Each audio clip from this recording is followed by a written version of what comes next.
Hello and welcome to the Brick by Brick Real Estate Show. I'm your host, D. Mayo, and continuation of my last podcast to you.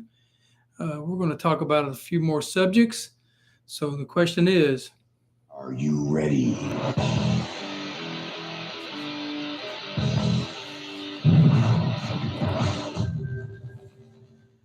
hello, and let's kick this thing off. The last video, this is a continuation of getting a house ready to sell, working with sellers. We talked a lot about the cleaning. You remember me talking about Mama Clean and getting the house really detailed out. But, being that it's springtime, I think it's time for us to talk about some spring cleaning that needs to be going on. And what do we really mean by Mama Clean? What are some of the details that you're talking about, D? It's one of the questions I got.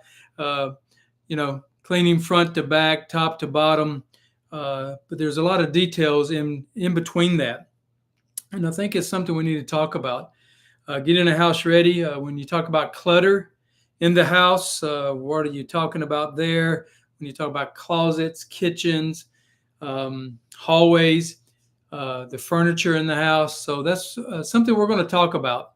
And we're going to go down each of those and talk about the specifics of what it means to be Mama Clean and ready for sellers to sell their house and buyers to view it. Let's start with the bathroom. I think that's a good place to start. The sinks, the countertops and the sinks need to be cleaned off. I recommend to people get the little plastic baskets, stick them nice and neat underneath because you are living there and you do have to keep things nice and clean, and you do have to use those items. So there's something to do, but countertops in the bathrooms need to be wiped down and clean mirrors. And then it brings me to the shower. We all have that little shelf in the shower that has the soap and the shampoo and all those. Those need to be put in plastic bins as well. Used when you use them in the morning, take them out, put them underneath the cabinets. Closets in our bedrooms. People want to look for storage space. Not only closets in our bedrooms, but the closets we have throughout the house, the coat closets, the storage closets. The number one thing to do there is to clean the floors out. Have it where they can see the carpet on the floors. If you have shelving in your closets, you want that to be nice and neat.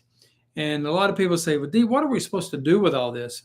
I recommend that you do a little spring cleaning and stuff you haven't worn in a while. Maybe it's time for a donation.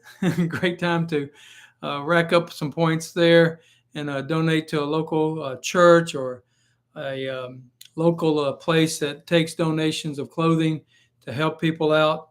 But also you can start moving boxes. You're getting ready to move anyway, so go ahead and purchase some boxes, box some things up that you're not going to use for a while, and get that into the garage nice and neat. People don't mind boxes in garages, but they do mind boxes in closets. You want to open up your closet to show a lot of storage space, the flooring, the shelving in your closets. And then that brings me to the kitchens. The kitchens in a house, people don't really go through your cabinets as much, and I shouldn't say that because we know people have open cabinets and looked in them to see how organized people are. The one area in the kitchen, though, the pantry, it's time to really clean the pantry out. I hate ours. I feel like ours is too small, and we go through and we clean out ever so often and make a food donation of stuff we thought we needed and we really didn't need it. So pantries need to be nice, organized. Again, plastic crates are great in there. You can go to a local store and buy some little tray type plastic things to keep things nice and neat and organized. But pantries are an area that needs to be cleaned. Countertops, same thing there. Got all these different electronic bread makers, coffee machines, all these things that, mixers that just take up a lot of room on your counter. Want to, hide that as much as possible. I refuse to give up the coffee maker during the sale of a house, and Tina and I have sold a few, but my Keurig stays over in the corner. But, it's one of those things that I think when you're looking at your kitchen, you want the counter space to be open so they can see a lot of space is what you want to show. Again, Mama Clean. You want those wiped down and super nice and clean as much as possible. And sinks nice and clean, smelling fresh. The old tricks of lemons down in your disposal and squeeze that up. But there's all kind of ways to get it Mama Clean. But we want to open up space. Then it brings me to furniture. And this is a tough one for a lot of folks because you don't want to be putting furniture out in your garage where it's not climate control. But you need to open up hallways. When they walk in, everybody has that one little table that came from grandma years ago, and you want it displayed with pictures all over it. You may have a wall that has 300 crosses on it. Those kind of things, and personal pictures. Those are the things that need to come down. The holes need to be filled, touch up paint where you can. But you don't want to make it where it's so cluttered that when they walk in, they're met with a closed hallway. You want to keep the hallways nice and open. The foyer nice and open is when they walk in. It's inviting. Extra furniture in the living room areas. You want to remove that as much as possible. So they can start imagine what it's going to look like with their goods in it. So when you're selling a house, you can't be looking at it through your eyes. You need to really look at it through the buyer's eyes. What are they seeing? And you need to be critical. Be critical of yourself, of what are they seeing? Are they seeing, the paint around the light switch kind of dirty where everybody's hit it with their hand? And does that need to be touched up?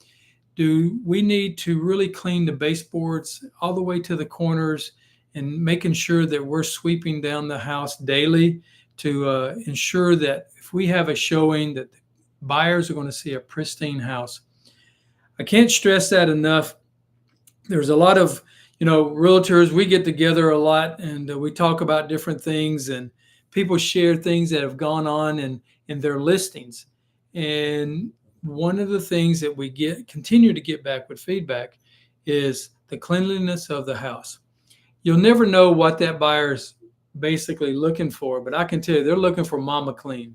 They're looking for that mom's list, that detail list that has been produced.